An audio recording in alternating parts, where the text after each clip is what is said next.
Hello everybody, welcome back to my YouTube channel. आज हम लोग शुरू करेंगे जर्नल एंट्रीज। अकाउंटेंसी बुक का टॉपिक जर्नल एंट्रीज।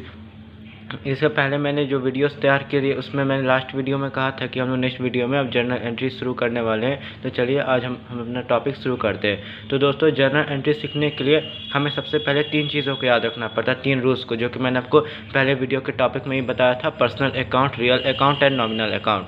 तो पर्सनल अकाउंट का तो रूल आपको मालूम है कि debit the receiver, credit the giver. Real का तो रूल भी आपको मालूम है, debit what comes in, credit what goes out. और नॉमिनल का debit all expenses and losses and credit और इनकम एंड गेन। ठीक है। और ये जो जर्नल एंट्रीज है ये आपका इन्हीं तीनों रूल पे बेस्ड है, इन्हीं तीनों रूल पे बनेगा। एंड मैं आपको एक इन्फॉर्मेशन दे दूँ जरूरी, कि अगर अकाउंटेंसी में अगर जर्नल एंट्रीज अगर नहीं आ पाएगा तो पूरा अकाउंटेंसी आपको बनाने में बहुत प्रॉब्लम हो सकती है, अकाउंटेंसी आपको समझ में नहीं आ पाएगा। इसलिए जर्नल एंट्रीज का आना बहुत ज़रूरी है अकाउंट्स में और आप लोग को भी। तो चलिए बिना टाइम वेस्ट ना करके हम लोग शुरू करते हैं आज का हमारा टॉपिक।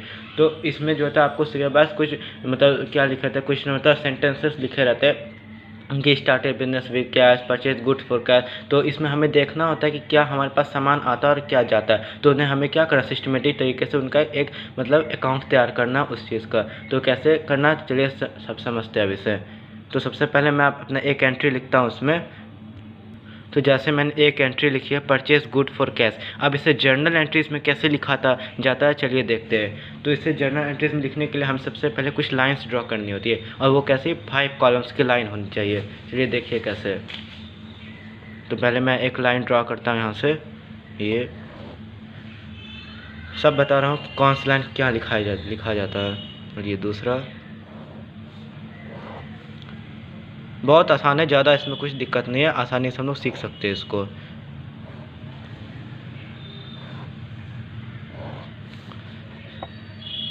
चलिए ठीक है।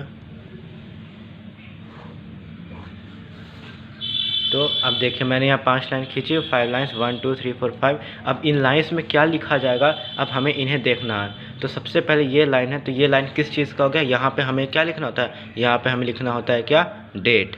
अब ये डेट क्या किस तारीख को हमने ये एंट्रीज की है। ठीक है। अब चलिए नेक्स्ट दिखाता हूँ। अगला हमारा पार्टिकुलर, और नेक्स्ट है हमारा लेजर फॉल्यू। ये भी क्या, मैं आपको ये बताता हूँ। लेजर फॉल्यू ज़्यादातर ब्लैंक रहता है जर्नल एंट्रीज में, ये हम आपको आगे बताएंगे क्या है। ठीक है। नेक्स्ट है हमारा डेबिट अमाउंट, यानी कि डेबिट में कितना पैसा हमारे पास आ रहा है, उससे हमें डेबिट में उस अमाउंट को लिखना है। एंड लास्ट है हमारा क्रेडिट अमाउंट। तो यहाँ हमने देख लिया क्रेडिट अमाउंट, यानी कि कौन सा पैसा हमारे पास से जा रहा है। तो ठीक है। अब हमें इस एंट्री को जो है कैसे अब हमें इस जर्नल में लिखना है, तो अब हमें ये सीखना होगा। तो सबसे पहले तो हम यहाँ लिख देते हैं, जैसे कि परचेज गुड्स फॉर कैश। तो हमारा कितना का गुड्स खरीदाया और कैश गया। तो सपोज़ कि हमें मान के चलिए 8,000 का हमने गुड्स खरीदा और उसके लिए कैश दिया। और ये कितने तारीख को ये ट्रांजेक्शन हुआ, ये ट्रांजेक्शन हमारा जनवरी 1 को हुआ, 1 जनवरी को हुआ। तो अब इससे हमें कैसे जर्नल में लिखना, चलिए देखते हैं। तो सबसे पहले हमें डेट में लिखना होगा, किस डेट को ये ट्रांजेक्शन हो रहा है। तो ये ट्रांजेक्शन हमारा 1 जनवरी का हुआ। और क्या ट्रांजेक्शन हो, अब यहाँ ध्यान से देखिए, सब काम छोड़ दीजिए, यहाँ पर अब ध्यान से देखिए क्या, परचेज गुड फॉर कैश। तो यानी कि अब आप सोचिए, गुड्स फॉर कैश यानी कि हमारे पास सामान आ रहा है, लेकिन पैसा तो जा रहा है हमारे पास से। तो जो आ रहा होता है ना, उस जो सामान आ रहा है, तो सामान को हमें क्या करना है, डेबिट कर देना। यानी कि जो आता है उसे डेबिट करेंगे। तो क्या आ रहा है हमारे पास, गुड्स आ रहा है। तो यहाँ पे हमें लिखना होगा डेबिट में क्या, परचेज। गुड्स नहीं लिख सकते, क्योंकि डायरेक्ट गुड्स लिखेंगे तो ऐसे में एग्जाम में नंबर कट सकता है। तो उसकी जगह परचेज लिखना होगा। परचेज भी एक ही चीज़ है, परचेज लिखिए, आप परचेज लिख दीजिए तो ज़्यादा बेटर रहेगा, क्योंकि गुड्स लिखने पे ज़्यादा नंबर्स नहीं मिलते हैं। तो परचेज अकाउंट डेबिट हो गया। परचेज तो हमारे पास यानी कि गुड्स आया। तो अब क्या गया हमारे पास, कैश। हमारे पास से जा क्या रहा है, कैश जा रहा है। तो कैश अकाउंट। और ये अकाउंट लिखना बहुत जरूरी है। अकाउंट ए ब्रैकेट से ए लाइन सी करके आप लोग लिख सकते हैं अकाउंट शॉर्ट फॉर्म में। ठीक है। अब यहाँ डेबिट क्रेडिट में अब आपको एक चीज़ का बहुत ध्यान रखना होगा, क्या चीज़ का, कि जो अमाउंट हम लिखते हैं डेबिट में, तो याद रखना है कि डेबिट का अमाउंट हमेशा कहाँ लिखा है, डेबिट के साइड में लिखा जाएगा। ठीक है। और अगर यही चीज़ अगर आप क्रेडिट के साथ करें तो ये गलत हो सकता है, क्योंकि क्रेडिट का अमाउंट डेबिट के साइड में, क्योंकि यहाँ पे आया हुआ पैसा को हम लोग लिखते हैं। क्रेडिट का अमाउंट कहाँ लिखा जाएगा, डेबिट के एक अमाउंट नीचे, जहाँ पे क्रेडिट का ट्रांजेक्शन हुआ है। तो यहाँ पे हम लिखेंगे क्या, क्रेडिट अमाउंट 8,000 रुपये, वही चीज़ यहाँ लिखा जाएगा, डेबिट अमाउंट इतना, क्रेडिट अमाउंट इतना। ठीक है। एंड अगर कुछ प्रॉब्लम हो आप लोग को तो कमेंट सेक्शन में पूछ सकते हैं। आई होप कि आप लोग को समझ में आ रहा हो। चलिए अब 2-3 ट्रांजेक्शन्स और देख लेते हैं हम लोग। अब यहाँ देखिए, अब मैंने यहाँ पे कुछ ट्रांजैक्शंस लिखे हैं उनके अमाउंट के साथ कि कौन ट्रांजैक्शन कब कब हो रहा है। तो तो इसमें डेट मैं अब लिख देता अपने से, जैसे ये 1 जनवरी तो जनवरी 2 को हो रहा है ट्रांजैक्शन, ये ट्रांजैक्शन हो रहा है जनवरी 3 तारीख को, और ये जनवरी 4 एंड ये जनवरी 5। ठीक है, ये मतलब डेट होना बहुत जरूरी है ट्रांजैक्शंस में।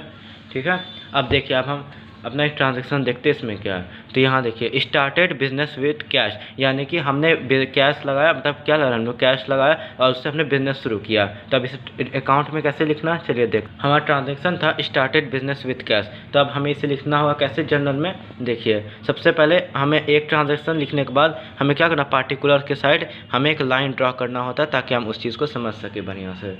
ठीक है, ये लाइन ड्रॉ होना बहुत जरूरी, क्योंकि इसमें अलग अलग ट्रांजैक्शंस को लिखा जाता है, तो उनके डेट के अनुसार उनके अमाउंट को साथ में हम लोग लिखते हैं। ठीक है, अब जनवरी 2 यानी कि अगले दिन स्टार्टेड बिजनेस विद कैश, यहाँ पे लिखा हुआ भी है स्टार्टेड बिजनेस विद कैश, कितना 5 लाख रुपये में हमने बिजनेस शुरू किया।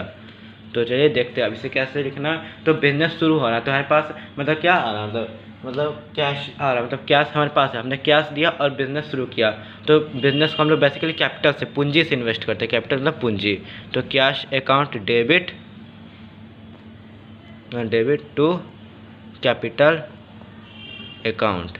ठीक है, तो देखिए हमारे पास से कैश आया और क्या गया, कैपिटल गया, यानी कि सामान हमने पैसे देने में लगा दिया, मतलब सामान हम मतलब पहले तो हमारे पास पैसा था, पैसा हमने इन्वेस्ट किया बिज़नेस के लिए, तो बिज़नेस तो हमने कर लिया। तो उसके बाद मतलब कितना होता, पैसा तो हमारे पास से चला गया, अब सामान आ गया हमारे पास। तो कैश अकाउंट, तो पहले तो कैश था हमारे पास, तो कैश हमारा किस साइड हो गया, डेबिट साइड में। और हमारे पास, और हमने पैसे इन्वेस्ट करके किस में इस्तेमाल किया, बिज़नेस में, तो कैपिटल अकाउंट में क्या आ जाएगा, क्रेडिट साइड में 5 लाख रुपीज़, वही सेम चीज़। ठीक है, ये दूसरा ट्रांजैक्शन समझ में आ गया। चलिए अब आगे बढ़ते हैं। ऐसे लाइन ड्रॉ कर, हर एक ट्रांजैक्शन में इस तरह से लाइन ड्रॉ करना है, तभी ट्रांजैक्शन बढ़िया से हो पाएगा। एंड दोस्तों, अगर आप लोग को वीडियो पसंद आ रही हो तो वीडियो को लाइक और चैनल को सब्सक्राइब जरूर कीजिएगा, ज़्यादा से ज़्यादा अपने दोस्तों में शेयर कर दीजिएगा। ठीक।